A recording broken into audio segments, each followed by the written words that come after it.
Gimana caranya?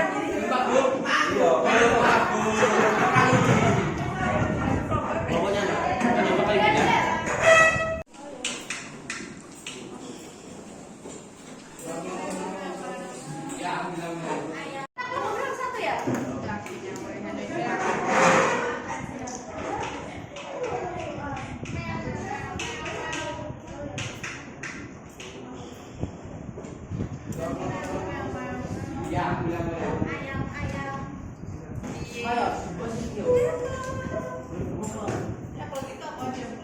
Satu ya? Nomor 2 aku.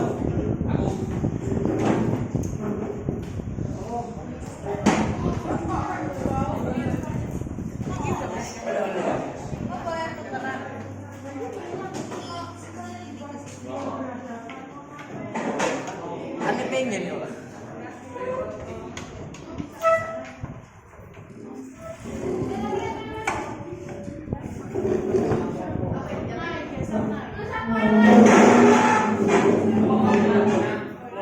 Permasalahannya juga Anda pegang masing-masing. Kelompok masing-masing. Satu kelompok ada 4 orang, sudah saya siapkan 4 lembar. Ya, pegang sendiri-sendiri. Kemudian pelajari dengan kondisi real apa adanya. Ini real, permasalahan real ini. Ya, jadi nyata di lapangan kondisinya. Ya, di situ Anda bisa melihat format lembar yang seperti ini. Sudah? Sudah? Sudah. Kemudian isi nama kelompok. Kemudian judul kegiatan sudah ada. Diskusi permasalahan perpajakan di kehidupan bangsa. Kemudian tujuannya jelas. Media pembelajaran sudah jelas. Anda langkah-langkahnya sudah saya minta di situ. Ya.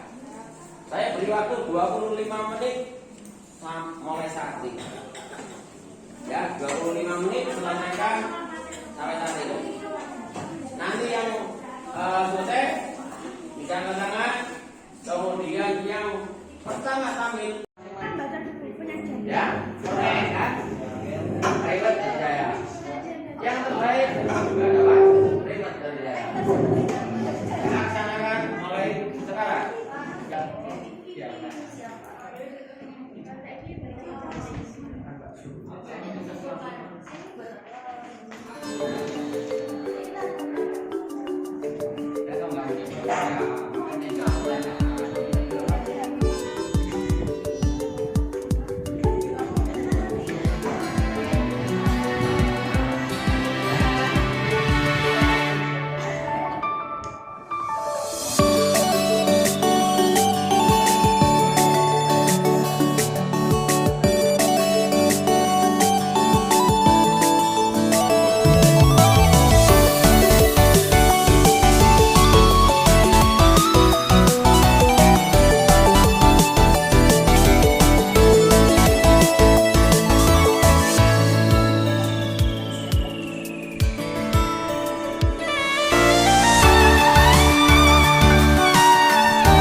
Mau baca.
Jadi dijadikan contoh untuk membuat masyarakat yang akan berbuat itu atau takut.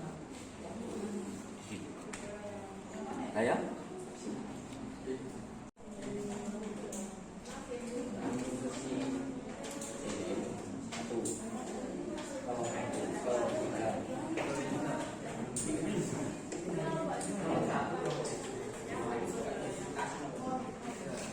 Kelompok 3. Yang kedua, kelompok nomor 1, 2. Yang ketiga, kelompok 4. Kelompok 1. Yo. Saya. Kaget. Nomor 5. Nomor 3 nomor 5. Kali-kali oleh Kelompok 5. Kelompok 4. 4 terus kaji 40. Terus kelompok 5. 40. Sejawat nanti ya, penilaian sejawat. Bagaimana presentasi kelompok ini, ada yang menilai. Ya, oke. Kita sambut, jangan tepuk tangan kelompok 3. Silakan. Assalamualaikum warahmatullahi wabarakatuh. Selamat pagi PS. Pagi saja. Udah pada semangat ya dengerin kelompok 3. Astagfirullahaladzim. Ini adalah hasil karya kami. Jadi hari ini kami dari kelompok 3 akan mempresentasikan tentang pajak, pemutihan pajak. Apa itu pemutihan pajak? Pemutihan pajak kendaraan. Pemutihan pajak adalah suatu program penghapusan atau pengampunan denda pajak yang diberikan pada pemilik kendaraan. Pemutihan pajak sering dilaksanakan oleh pemerintah dengan tujuan untuk meringankan beban pajak kendaraan di masyarakat dan harapannya program ini bisa menertibkan wajib pajak yang menunggak pembayaran pajak kendaraan. Nah, di sini pajak kendaraan itu punya 2 jenis pajak. Yang pertama itu pajak yang harus dibayar setiap tahunnya.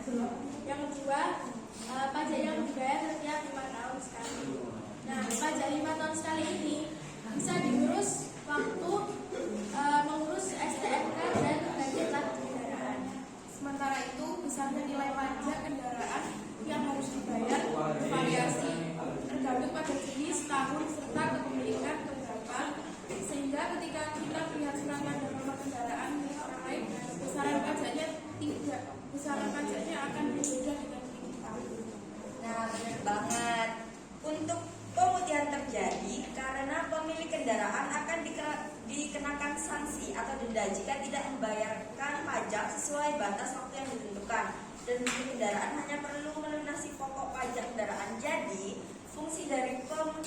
sendiri adalah untuk meringankan beban dari masyarakat yang memiliki kendaraan roda 2 ataupun roda 4, sehingga yang awalnya mereka mungkin kepikiran, duh pajakku banyak banget, males bayar, tapi setelah ada penelitian pajak mereka akan sadar lalu akan bayar meskipun itu sedikit, jadi pemerintah tidak akan rugi.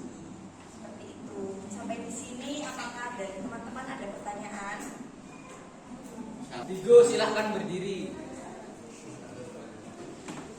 Itu tadi kan bahasanya kan pemutihan pajak. Ya. Nah, itu kan program dari pemerintah. Nah, untuk pemutihan pajak sendiri itu setiap tahun ada atau hanya tahun-tahun tertentu? Sekian. Terima kasih. Terima kasih ya. Tiap tahunnya. Tetapi ada juga yang mungkin lupa atau bagaimana tentang keadaannya, jadi mereka itu lupa membayar pajak. Nah, ketika kalian tidak membayar pajak itu diberikan denda oleh negara atas kelalaian kalian. Tetapi di sini itu ada namanya pemutihan pajak yang bisa meringankan, menghapus denda keterlambatan pembayaran pajak. Berarti pemutihan pajak itu setiap tahun. Ya, ada. Ya, biasanya di bulan Juli sampai Agustus. Ada yang ditanyakan lagi? Apakah dengan adanya pemutihan pajak itu efektif di Indonesia?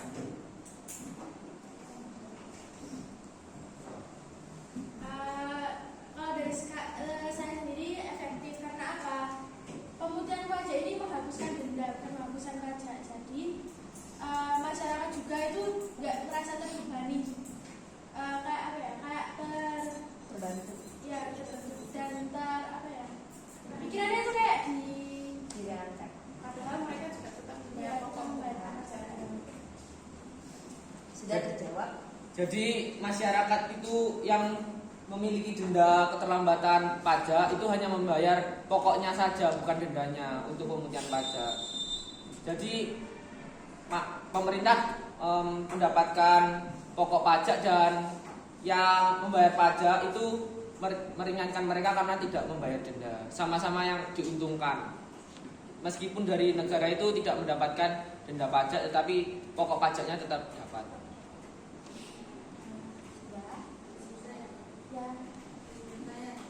Kan pemutihan pajak kan meringankan beban orang yang tadi tidak membayar pajak atau telah menghasilkan. Nah itu kan pasti kan mereka pasti punya mindset, ada pemutihan pajak, jadi menggampangkan. Apakah itu bisa menjadi kayak pikiran mereka itu kan ketergantungan itu tuh bisa berefek buruk juga? Itu bagaimana solusinya? Ya, izin jawab ya untuk pertanyaannya. Gimana sih kalau misalkan dengan adanya pemutihan pajak ini masyarakat menjadi tidak waspada tentang pembayaran pajak? Jadi pemutihan pajak ini adalah peringanan pajak, tapi masyarakat tetap mempunyai yang namanya pajak pokok. Nah, pajak pokok sendiri itu kalau kita tidak bayar maka ada undang-undangnya sendiri yang membuat masyarakat yang tidak melaksanakannya itu akan mendapatkan hukuman. Seperti itu. Meskipun mungkin ada yang licik atau menganggap tidak membayar pajak dengan tempo waktu yang sama, tetapi daripada tidak membayar pajak sama sekali itu diadakan pemutihan pajak. Lebih baik denda pajaknya tidak dibayarkan, tetapi pokok pajaknya itu tetap menjadi kewajiban. Jadi tidak merugikan siapapun, tetapi memang banyak orang juga yang meringankan pajak ini. Untuk kelompok terakhir, Sebelum adanya pemutihan kan pasti dulu ada pajak yang lain kan sebelum pemutihan. Kira-kira itu pajak apa? Terus juga bayar itu apakah sama seperti tahun-tahun kayak gini? Kayak pemutihan pajak itu bukan pajak. Pemutihan pajak itu buat kendaraan. pengampunan. Nah, sebelum pemutihan itu kan pasti ada tuh. Ada pajaknya, nama pajaknya itu apa? Ya. Sebelum dihilangkan gitu ya. ya pajak pokok. Tapi Pajak pokok kendaraan. Ya, pajak pokok kendaraan. Ini aku tunjukin ya. Kan masyarakat itu dulu itu punya pajak pokok wajib. Nah, ada pajak cadangan atau pajak tambahan. Misalkan mereka itu nggak pakai helm pas berkendara, mereka itu nggak memperbarui plat nomor, itu kan seharusnya ada pajaknya. Tapi karena ada pemutihan pajak, maka pemerintah itu mengampuni pajak-pajak tambahan buat mereka. Jadi namanya itu pajak kendaraan bermotor atau PKB. Ya, terima kasih. Sudah. Sekian dari kelompok kami. Jika ada salah kata, mohon dimaafkan. Wassalamualaikum warahmatullahi wabarakatuh.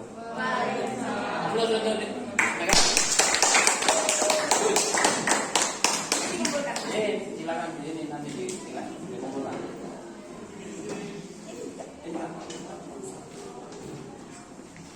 Oke, kelompok berikutnya kelompok 1, silakan. Perkenalkan kami dari kelompok 1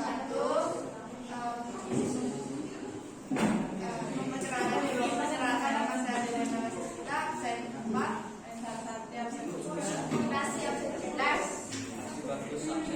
Di sini kami akan membahas tentang jalan tol Bali Mandara, salah satu tol atas air terpanjang di dunia. Jadi jalan tol Bali Mandara ini sepanjang 12,7 km yang dibangun di Pulau Bali yang telah beroperasi sejak tahun 2013 dan termasuk 5 tol terpanjang di dunia. Dibangun untuk mengurangi kepadatan lalu lintas yang terpusat di Bali Selatan. Keunikan dari jembatan Mandala ini adalah jalan tol di Indonesia yang memiliki jalur sepeda motor dan dikelola oleh PT Jasa Marga Bali Tol. Dalam mendukung kelancaran dan keamanan berkendara, telah dipasang alat pengukur kecepatan angin di setiap gerbang tol.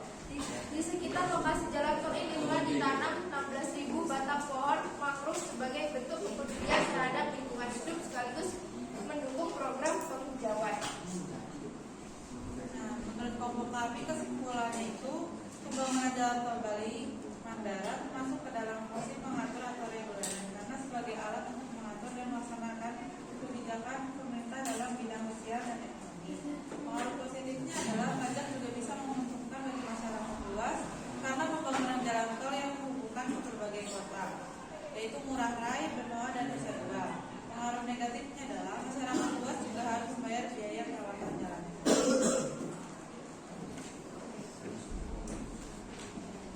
Apakah ada pertanyaan? Silakan pertanyaan. Sudah dipaparkan bahwa negara kita ya, bisa membangun tol terpanjang di dunia. Nomor 5. Silakan, ada pertanyaan? Itu tadi kan ada sisi negatifnya. Sisi negatif. Oh ya. Nah, di sisi negatif itu kan ada pembayaran untuk perawatan jalan. Nah, itu yang membayar perawatan jalan itu hanya si pengguna jalan itu saja atau seluruh orang meskipun tidak menggunakan jalur tersebut.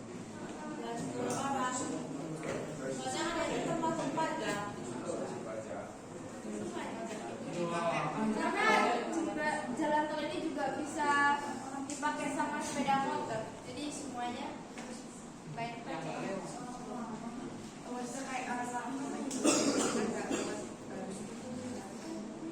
Nah, itu pembayaran perawatannya itu termasuk di pajak mana?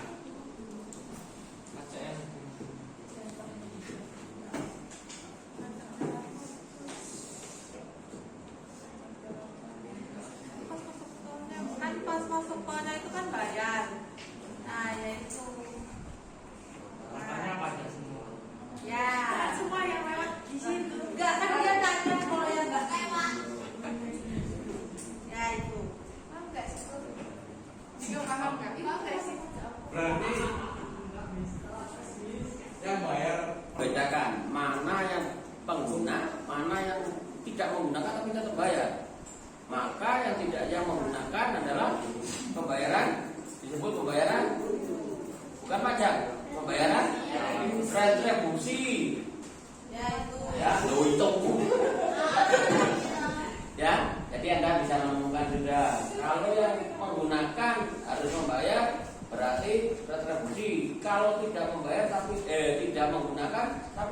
membayar itu pajak. Paham? Oke, terima kasih. Ada yang bertanya, silakan. Tentang pembangunan jalan tol di atas air terpanjang di dunia, pasti memerlukan banyak biaya yang dikeluarkan. Nah, menurut kalian pembangunan ini termasuk produktif atau tidak? Karena kan sangat memakan biaya dan mungkin kembali modalnya kan pasti lama. Ya pada dasarnya kalau Efektif apa tidak? ya pasti sudah ada alasannya. Dan itu juga efektif nih, karena kan ini bisa kemana-mana gitu. Bukan gitu. Ya pasti sesuatu yang dibangun pasti ada alasan dan manfaatnya masing-masing. Nah, iya, aku tanya. Tapi kan ini udah bangun berarti kan efektif. Iya ya ini. Juga yang Nggak semua gitu dibangun jawabnya. efektif. Jadi ya ini termasuk efektif soalnya kan membantu orang di apa kan ini menyambung ke 3 kota kan. Nah di 3 kota orang-orang yang di 3 daerah ini tuh yang merasa terbantu karena adanya tol ini. Jadi menurut kelompok kami itu produktif. Jadi kan mereka nggak harus mengarungi air. Ya efektif. Jadi nggak harus naik kapal, kan udah ada jalannya sendiri. Apalagi bisa naik motor, mobil. Tetapi dengan biaya yang banyak apa kan? Semuanya pasti memerlukan biaya yang banyak. Kamu kalau beli ntar ke sini pun pasti Makanya biaya nanya banyak. gimana cara bayarnya ini dalam jangka waktu Makanya berapa kita itu bikin volumennya. tol.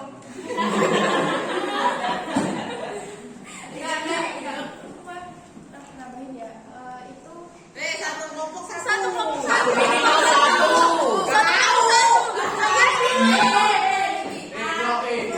Salah yang sering si takut. Kalau mau pindah kelompok sana baru aku terima. silakan. Oh ya. Kelompok bukan? Ya lanjut. Setiap kita masuk jalan tol itu kan pasti berbayar. Itu namanya dia apa? Itu masuk ke pajak kan? Kan pajak dan retribusi beda. Nah, bedanya apa? Anu dong jelasin. Pajak itu jelas, pajak itu wajib, retribusi itu yang digunakan. Kan barusan dijelasin. Kan Jadi kan itu berarti kan berbeda sama pajak. Jadi dengan adanya jalan tol itu pajak itu nggak dapat pemasukan apapun. kan bukan pajak emang. Pembangunan. Nah iya berarti akan pajak itu pajak jalan tol itu swasta punya pemerintah. Ya dilihat di Tapi ini ada namanya kalian tahu di Sebangka itu punya daftar jalan tol. Maksudnya dia kan punya jalan tol. Itu kan berarti itu kan milik swasta itu dia ikut bayar pajak kan? Oke, saya tengahi ya. Saya tengahi. Oh, di tengah. Semua yang dibangun itu adalah yang milik umum, adalah milik pemerintah, yang dinikmati oleh umum untuk apa yang sama dengan UUD 45 kan? Yang apa? Kemarin yang di UUD 45 apa yang menguasai hidup orang banyak, maka akan dikuasai negara, ya kan? Nah, seperti itu ya, otomatis tadi bisa mengatakan efektif dan produktif. Efektif dan produktif. Efektifnya bisa untuk melancarkan perjalanan manusia. Yang kedua digunakan untuk pariwisata. Produktif kan maksudnya menghasilkan pendapatan. Nah, kemudian tolong anak-anak, bagus Anda ya, jangan picik tapi tolong berpikir yang panjang. Ya, kok efek digunakan untuk apa? Kan banyak biayanya.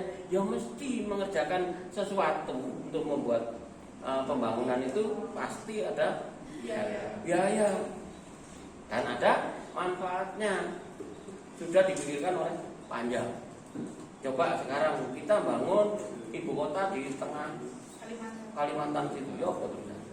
Kan penting tetapi karena penilaian dari semua, ya hampir semua ya, orang-orang yang pandai, cerdik pandai, bahwa ibu kota sudah harus waktunya pindah. Seperti itu. Paham ya? Paham. Ada yang ditanyakan lagi? kelompok lain yang belum bertanya, silakan. Tentang Kasus korupsi di Dijen Pajak, saksi sebut ada permintaan rekayasa kewajiban pajak dari 70 miliar rupiah jadi 600 juta. sebelum itu kami kemudian di nama saya Adina Putri yang setuju. Saya Megalita Diana 2019. Saya Alicia Jaya absen 2. Marah.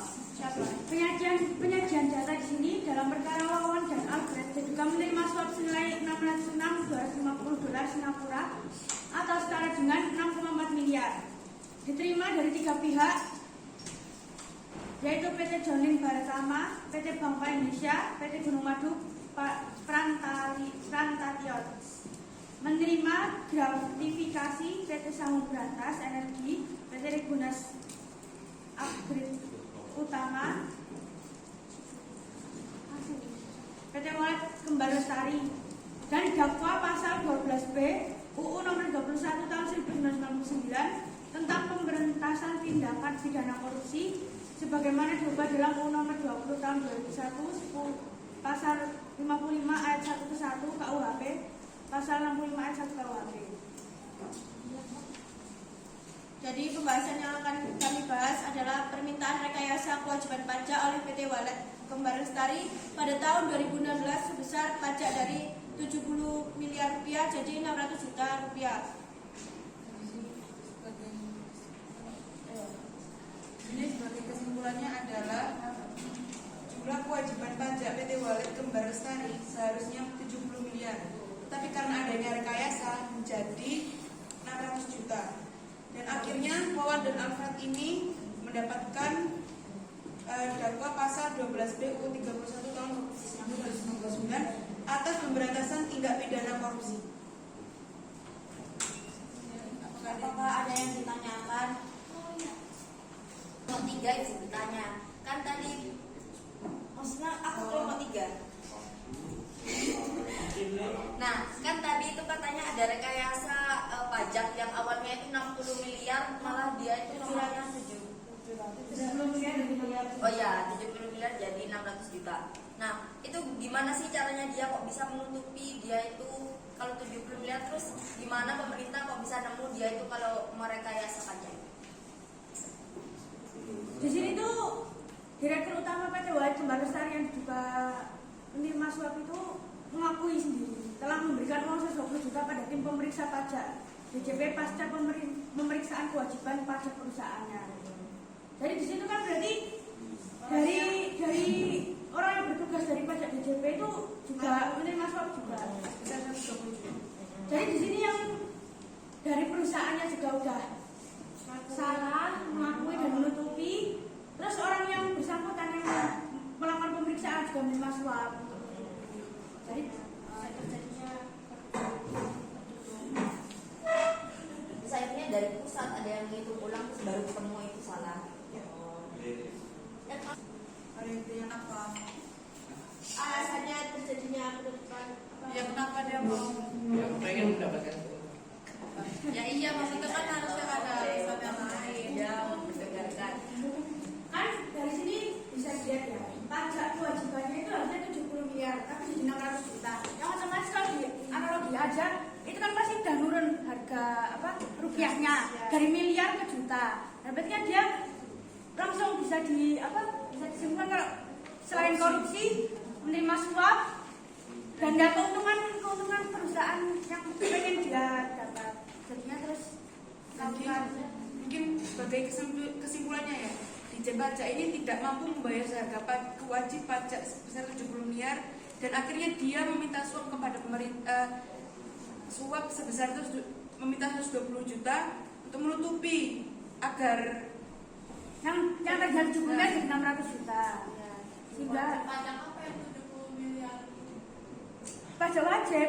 Ya, maksudnya itu satu orang atau beberapa orang? Ini perusahaan PT Walet Kembar Lestari pada tahun 2016. Saya. Gimana cara berantas pemerintahan korupsi di pajak itu?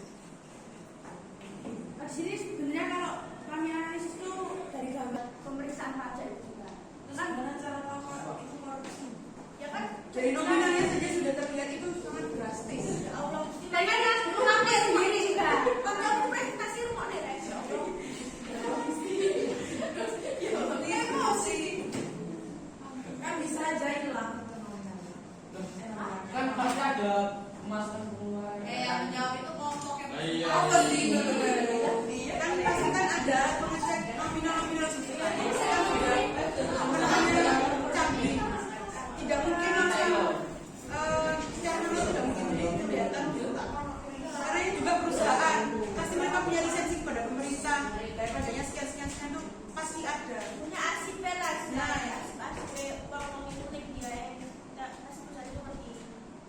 apalagi perusahaan besar, jadi tidak mungkin perkara seperti itu. Waktu tidak perusahaan. Ada orang banget yang nggak tahu. Cukup. Ini mau Terus itu kelompok Dari kelompok kami, Ini dari kelompok 5 akan berbicara tentang 5 daerah pemilik kilang minyak terbesar di Indonesia. Gurunya saya izin berkenalan dulu yang saya berada di absen 10. Di kelompok 12.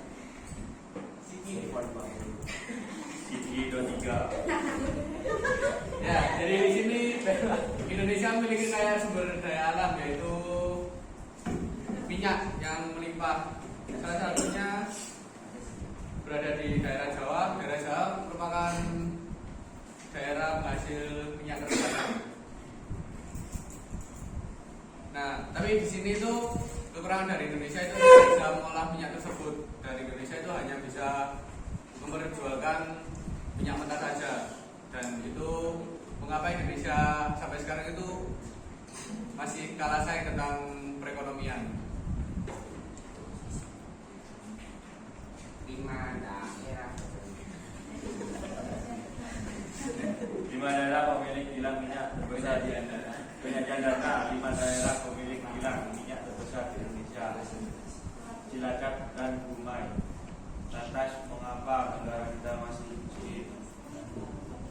Karena Indonesia hanya bisa mendapatkan minyak mentah saja dan belum bisa mengolah minyak mentah menjadi protein yang bisa langsung digunakan maupun produk lain yang menjadi bahan baku industri petrokimia. Bahasan Indonesia memiliki sumber daya alam, artinya itu minyak bumi. Dan Indonesia memiliki 5 daerah penghasil minyak terbesar di Indonesia. Maka tiap daerah hasilnya produksi lebih dari 100.000 barel perharinya. Minyak mentah bisa menjadi berbagi pada produk BBM dan petrokimia.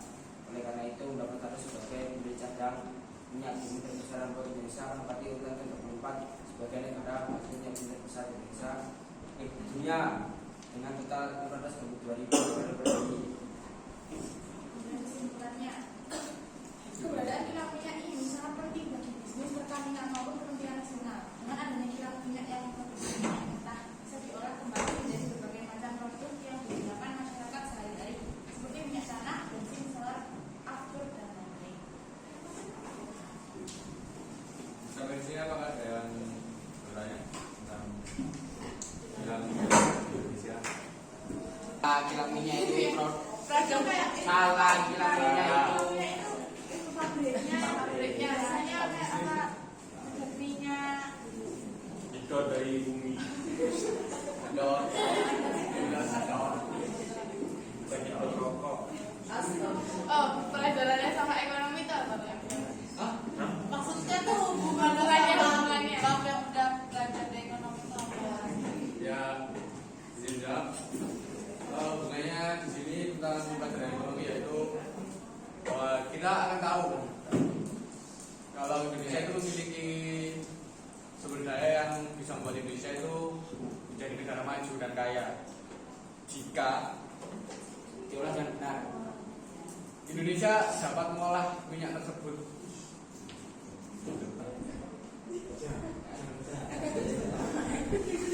Karena apa?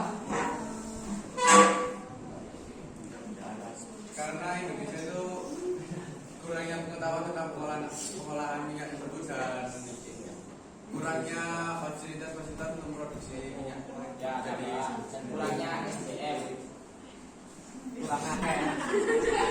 Kurang benar apa?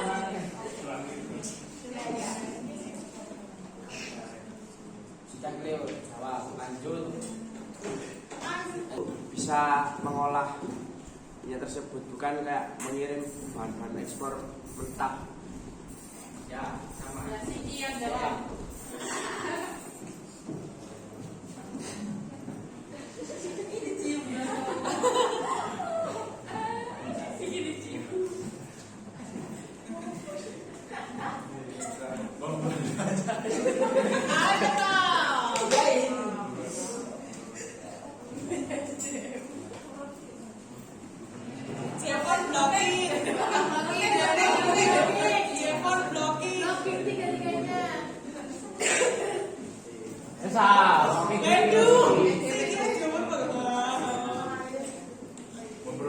memiliki SDM yang unggul.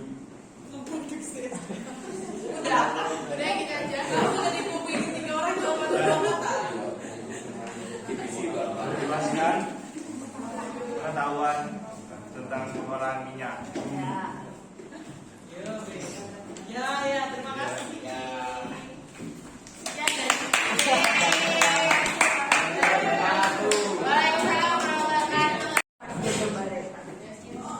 Perkenalkan, nama kelompok kami Harimau. kelompok Aimacan.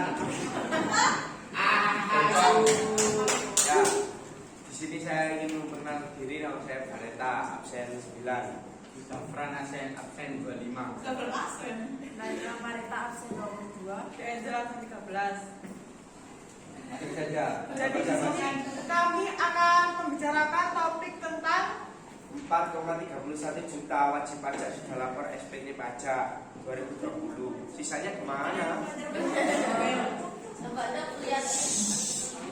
kamu baca. Ya, jumlah wajib pajak atau WP yang sudah melapor surat pemberitahuan tahunan atau SPT per hari kemarin Senin 2 Maret 2020 sudah mencapai 4,31 juta WP.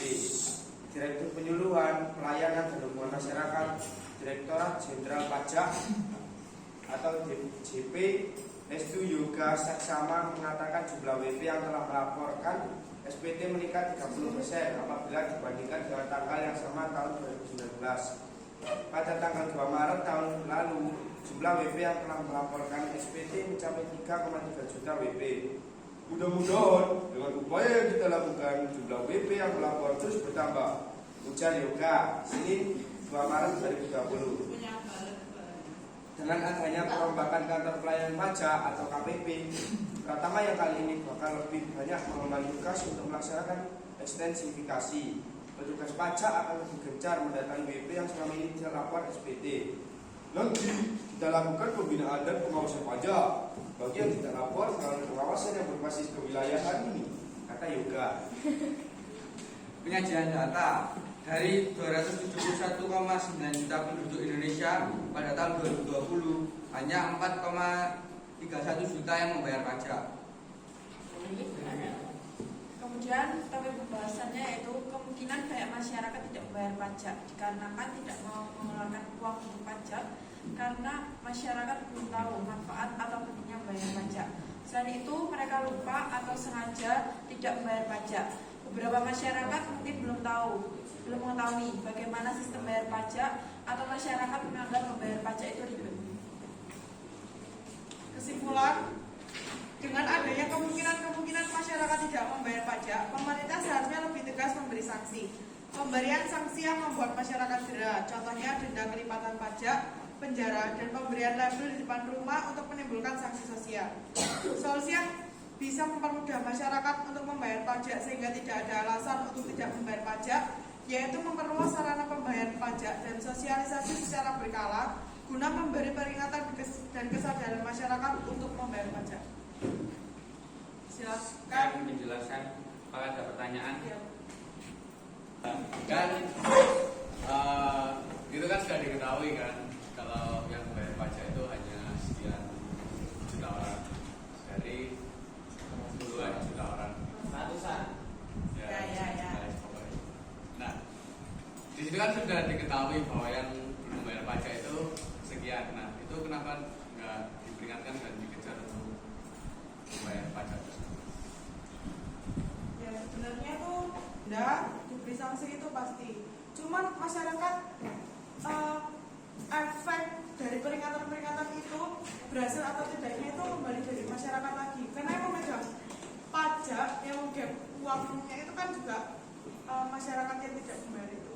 Jadi meskipun sudah diberi peringatan, sudah diberi sanksi, kalau misalnya masyarakat itu tidak sadar dan tidak membayar pajak, itu tetap akan tidak terbayar. Sudah sanksi-sanksi yang diberikan seperti sanksi sosial yang rumahnya ditempelin belum bayar pajak itu sudah terrealisasikan sekarang. Sebenarnya itu ide kami sendiri. Ya, itu kesimpulannya kami. Menteri Keuangan. Sama. Desi. Ya itu sebenarnya ide dari kami sendiri untuk pemberian sanksi yang diberi label di depan rumahnya. Jadi nanti sistemnya itu di depan rumah itu diberi label supaya masyarakat itu mengetahui kalau ternyata tetangganya itu tidak membayar pajak. Tapi harus ada pihak yang berwenang untuk mengawasi label tersebut supaya tidak dicopot dari depan rumahnya. Nah, yang sudah terrealisasikan itu denda kelipatan pajak dan penjara. Kelipatannya itu 2 kali lipat sampai maksimal 4 kali. Berarti 200 orang yang nggak membayar, 200 orang yang tidak membayar itu juga masuk penjara semua. Itu tergantung Besarnya pajak. besar pajak dan efek pajak yang tidak dibayarkan. Bes, pun, yang lain? Ya. Kan dari sekian banyak di antara ratusan sekian banyak warga Indonesia itu kan ada yang orang kurang mampu, itu dihitung juga dari orang yang kemana atau gimana. Terus cara sistem pemungutan pajak menurut kalian yang efektif biar orang-orang bayar itu kayak gimana? Artinya Yang mesti kemana kan dari banyak ratusan warga Indonesia itu kan ada orang yang kurang mampu. Biasanya kan kurang mampu ini buat biaya hidupnya aja belum bisa apalagi buat bayar pajak. Nah itu termasuk kemana yang bagian kalau menurut saya itu kembali lagi itu kan orang kurang mampu. Berarti kan gaya hidupnya juga gaya hidup yang dengan ya standarnya itu kan tidak terlalu tinggi. Jadi pajak yang dikeluarkan pasti sama dengan apa yang dia punya, ya, apa yang dia punya selama ini. Jadi menurut saya itu harusnya tidak membebani ya. Dan itu mungkin tergolong orang yang kurang paham tentang pajak. Jadi mungkin kurangnya sosialisasi dari pihak-pihak pajaknya atau mereka juga yang belum sadar kalau mereka membayar pajak itu penting. Meskipun pajak yang dibayarkan seharusnya tidak banyak karena pasti sama dengan apa yang dia miliki. Nah, contoh pemungutan pajaknya itu ada di ART ini, yaitu melalui layanan e-filing pojok pajak di pusat perbelanjaan Grand Mall Solo, Jawa Tengah.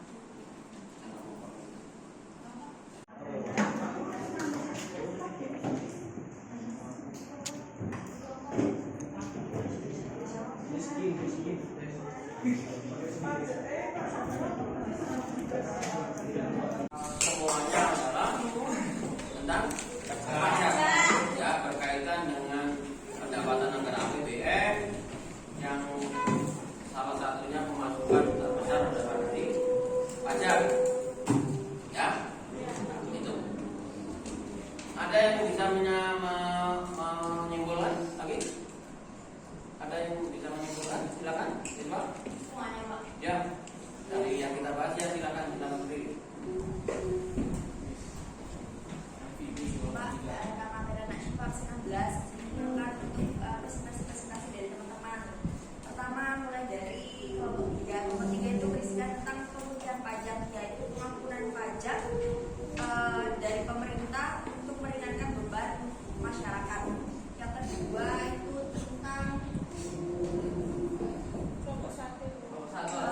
tentang tol, pembangunan tol. Nah, jadi pembangunan tol sendiri itu adalah hasil dari uang pajak atau APBN untuk membantu aktivitas masyarakat. Jadi masyarakat dari 3 kota atau 3 pulau tersebut itu terbantu dengan adanya jembatan. Meskipun memang biayanya tinggi, tapi dalam jangka waktu yang cukup lama itu tetap akan kembali uangnya dengan orang-orang yang lewat di jembatan tersebut. Lalu tentang korupsi dari 70 miliar menjadi 600 juta itu dilakukan oleh suatu perusahaan karena dia itu menyuap pemeriksa pajak. Jadi saat ada pemeriksa pajak datang ke perusahaannya malah itu disuap sehingga memberikan laporan kepada pusat itu laporan yang palsu. Lalu ada juga tentang pembayaran pajak yang dari masyarakat 200 juta sekian, yang bayar hanya 4, sekian karena banyak faktor. Ada juga tentang ada yang karena tidak mampu, ada yang karena tidak sadar, ataupun memang orang-orang daerah terpencil yang bahkan itu kurang tahu tentang perpajakan. Tapi untuk orang-orang mampu sendiri itu biasanya itu tidak banyak bayar pajak karena mereka itu pajak itu diukur dari apa yang kita punya. Jadi setahu saya itu memang orang-orang pajak itu mesti mendatangi rumah satu-satu dan rumahnya itu diukur. Rumahnya itu terbuat dari apa, luasnya seberapa, nah itu baru mereka itu dapat pajaknya itu dari kampungnya. Oke, terima kasih. Plus untuk dia. Hari ini kita sudah simpulkan bahwa pajak sangat penting untuk kita. Kemudian bagaimana menyadarkan masyarakat. Kemudian bagaimana cara dan solusi untuk menyelesaikan masalah-masalah yang ada di lingkungan, baik petugasnya maupun masyarakat. Oke, untuk minggu depan atau pertemuan yang akan datang akan kita lanjutkan untuk menggali ya cara atau sistem perpajakan penarikannya bagaimana. Gitu ya? Itu yang bisa saya berikan. Saya mohon maaf, saya tidak memberikan pertanyaan pada hari ini. Masalahnya nanti kita gali pada pertemuan yang akan datang. Aplaus untuk kita semua. Marilah kita berdoa untuk mengakhiri pelajaran. Mudah-mudahan pada hari ini bisa membawa berkah untuk kita semua. Kita akhiri. Assalamualaikum